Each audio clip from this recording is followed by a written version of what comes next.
Welcome to Burlap Teachers. Enjoy the video. In this video, I will help you connect your Portronics Bubble Max wireless keyboard.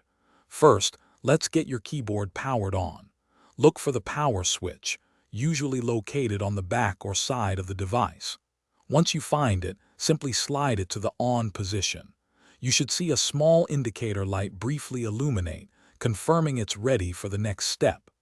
This ensures your keyboard is active and prepared for pairing. Now, let's put your keyboard into pairing mode so your device can find it. Locate the FN key, typically found near the bottom left of your keyboard. Press and hold this FN key.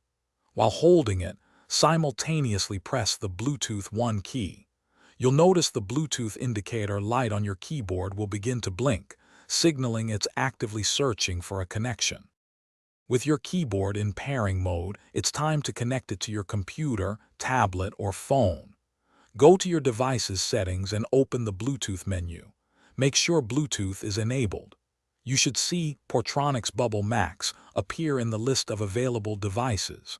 Tap or click on it to initiate the connection. Your device will then confirm the successful pairing. Congratulations! Your Portronics Bubble Max keyboard should now be connected. To ensure everything is working perfectly, open a text editor or search bar and type a few characters. You can also explore the convenient multimedia keys for volume control or playback. For more great tips and deals, check the description below this video. You'll find a link to a book that can truly change how you think about money, along with other helpful resources. Enjoy your new wireless keyboard.